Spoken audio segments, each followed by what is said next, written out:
네, 안녕하세요. 고기와 관련된 모든 것들을 다루는 뉴스 미트러버 뉴스의 김 기자입니다. 네, 오늘의 주제는 삭힌 오리알, 송화단이에요. 네, 어릴 때 양장피에 작은 조각으로 들어있는 걸 한두 번 정도 먹어본 것 같은데 이렇게 완전한 알 형태로 된 건 저도 처음 봅니다. 이 쫀득쫀득 씹히는 식감이 있어서 먹방 유튜버 분들이 ASMR 소재로도 꽤 다루셨는데 정확히 이게 어떤 음식인지는 좀 생소해서 방송으로 한번 준비해봤어요. 이름은 보통 송화단 또는 피단이라고 하는데 끝에 붙은 단은 새알이라는 뜻이고요. 표면에 생기는 무늬가 꼭 소나무 꽃 같아서 송화단이라고 불리기도 하고 껍질이 가죽처럼 된다고 해서 피단이라고 불리기도 합니다. 이 송화단이 신기한 게 따로 열을 가한 게 아니라 날 오리알을 그냥 발효만 시킨 거거든요. 그런데 꼭 삶은 것처럼 고체가 되어 있죠. 이게 알 표면에 석회제 반죽을 묻혀서 흰자와 노른자를 강한 알칼리성으로 만들어주는 거라고 해요. 알칼리 성질이 단백질 형태를 바꿔서 고체가 되는 원리인데 신기하게 일정 숙성 기간을 넘겨버리면 다시 액체로 돌아온다고 합니다. 또 이렇게 강한 알칼리성 환경이 되면 일반적인 세균들이 번식을 못 하는데요. 우리나라에서 먹는 홍어도 같은 원리로 상하지 않고 발효가 되는 거죠.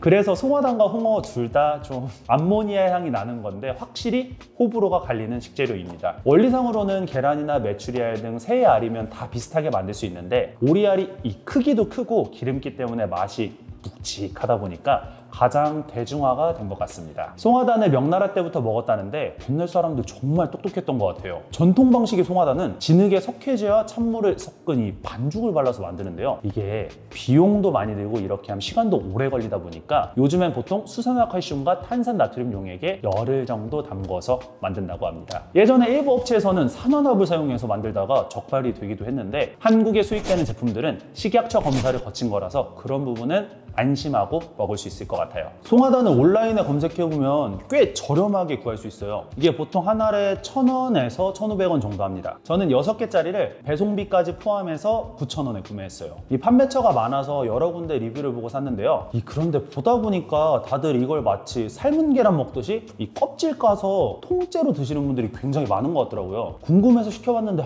너무 맛이 없었다 라는 평이 꽤 많아요. 이게 그렇게 통으로 먹으면 정말 좋아하는 사람 아니고는 맛이 없을 수밖에 없어요. 홍어를 초장이나 기름장도 안 찍고 김치랑 수육 없이 그냥 먹으면 그렇게 맛있는 맛은 아니잖아요. 얘도 양념이랑 다른 재료랑 조합을 해서 먹어야 진짜 매력을 알 수가 있다고 합니다. 그래서 오늘은 그 중에서 비교적 간단한 요리를 하나 소개해 드릴게요.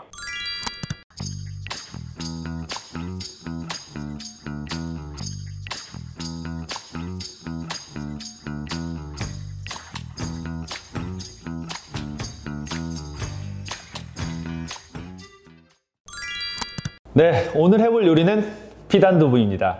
연두부에 피단을 얹어서 양념장을 뿌려 먹는 건데 따로 조리할 필요가 없어요. 여름에 간단하게 먹기 좋을 것 같아서 제가 골라봤습니다. 이게 또 고량주 안주로는 최고 가성비라고 하더라고요. 제가 이 맛에 미트러버 합니다. 요리는 진짜 별거 없어요. 연두부를 그릇에 툭 담아서 적당히 썰어주고요. 간혹 발효가 덜 된 송화단은 노른자가 약간 액체 상태로 있기도 하거든요. 그게 싫으신 분들은 한 5분 정도 삶으면 완전히 단단해집니다.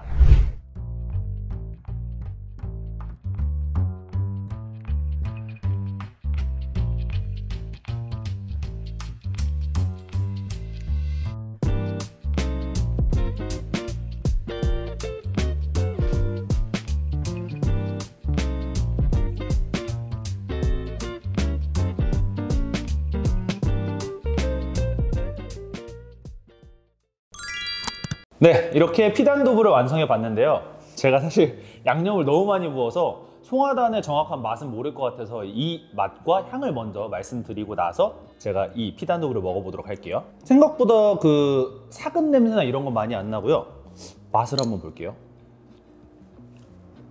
식감이 살짝 걸쭉하고 맛은 메추리알이랑 비슷한데 조금 묵은 맛이 난다고 해야 되나? 그 정도가 맛은 되게 있어요. 근데 식감이 좀 재밌어요.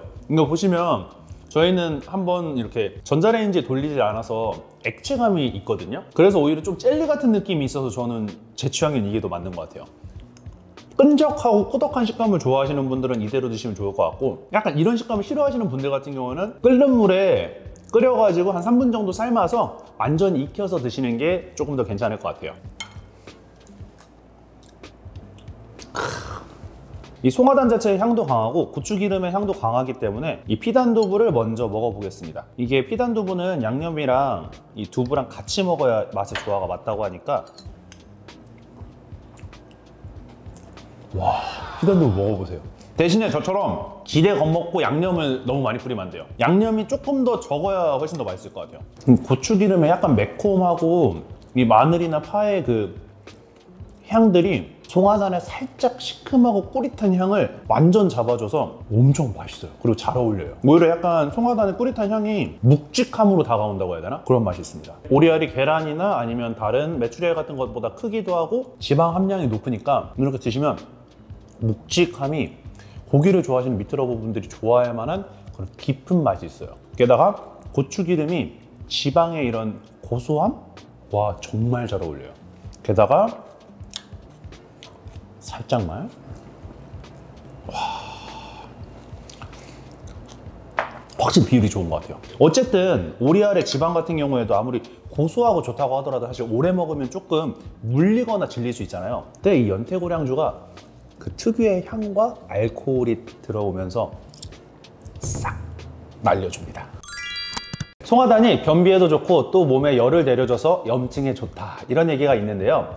그런데 암모니아와 황화수소가 함유돼서 너무 많이 먹으면 배탈이 날 수도 있다고 합니다. 한 번에 2알 이상 먹는 건 추천하지 않는다고 하는데, 제가 먹어보니까 이게 피단두부 한 접시면 고량주 한 병 비울 수 있을 것 같아요. 네, 오늘 준비한 영상은 여기까지고요. 재미있으셨다면 이 구독과 좋아요 부탁드립니다.